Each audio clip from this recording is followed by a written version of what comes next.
What's going on, everyone? Chris from Pickdawgz.com here with your free pick in the Arizona State versus Colorado Week 6 college football matchup going down Saturday, October 7th, 2023. Just a reminder, if you haven't already, make sure you're subscribed to our channel and smash that thumbs up. And if you're looking for my best bets, the games I love the most, including my daily $19 best bet, make sure that you head on over to Pickdawgz.com and click the Premium Picks tab at the top of the page.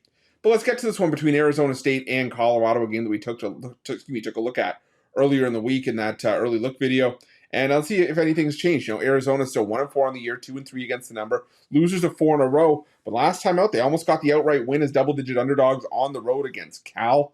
Now they welcome Colorado to Tempe. And Colorado coming off of back-to-back losses. 3-2 on the year, both straight up and against the spread after a 48-41 loss to USC. And that was a game that was that ended up being a lot closer than it was if you looked at the score near the half. I mean, it got up to 34-7 in favor of USC. It was even 41-14 in the third quarter, 48-21. 3 unanswered scores from Colorado made things a little bit dicey for USC late in that game, but it was a game that the Trojans ended up pulling out, and give Colorado credit. Like I said, they battled, but it wasn't good enough.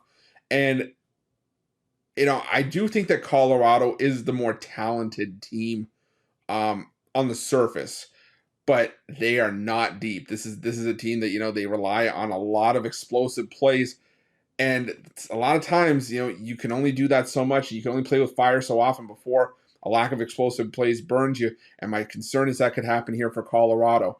Now, yes, Colorado, top 35 in the country in terms of total yardage. They're a top 5 passing offense, second in terms of completion percentage, in terms of completions per game, top 10 in terms of completion percentage. But they're going up against a decent Arizona State pass defense. You can run on Arizona a little bit, but that's not what this, you can run on Arizona State, but that's not what this Colorado offense does. They're averaging just 2.6 yards per carry. So it makes you a little bit one-dimensional.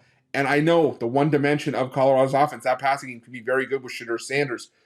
But I'm just really, really hesitant to back Colorado because this line, if you like Colorado, should scare you.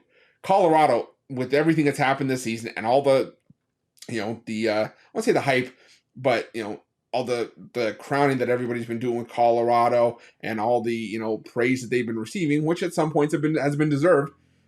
You would think they'd be maybe an 8.5, 9-point favorite over an Arizona State team that really hasn't done much this season. But they're only laying 3.5 here, and I just wonder how many more games Colorado can get up for. I feel like this could be a bit of a flat spot for them.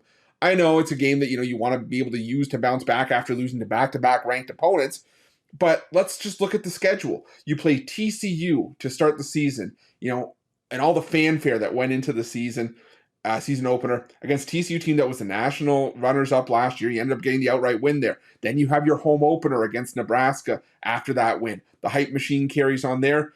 Colorado wins. Then you have the rivalry game against Colorado State. Then you go to Oregon. You get beat up, but you go to Oregon in another high-profile game that was the talk of the college football world that week. Then you play another ranked team in USC in a game that, you made the comeback in, but all the effort that you put into that, you fell short. And now you got to go to Tempe to take on a 1-4 Arizona State team on a game that's not going to get any real national television. To me, it just feels like a flat spot for Colorado here. I think Arizona State's going to get sky high for this one. I think they see what everybody's been talking about with Colorado. I think Arizona State wants to say, hey, you know what? We're still here. You guys said you were going to go undefeated, and you still got to go through us to do it. Tanner Bourguet had a decent game against Cal last week. He threw for 344 yards on a decent Cal defense. And it was a game that Arizona State almost won outright. I think they could have a shot to win outright here. I think I liked Arizona State and the points earlier in the week, and if I didn't, I sure as heck like them now. I'm going to take Arizona State and the points in this one, and that's going to be my free pick. But just a reminder, if you haven't already, make sure you're subscribed to our channel and smash that thumbs up. And if you're looking for my best bets, you can find those at Pick Dawgz Premium. While you're at Pick Dawgz, check out our betting tools. They're 100% free. They're the best betting tools in the business, and tools that you want to make sure that you have in your back pocket when you're making your best bets for the day's action. And while you're at our YouTube channel, make sure you have notifications turned on so you can be the first to be in the know when the newest content drops here at Pick Dawgz. Thanks for watching. See you guys soon.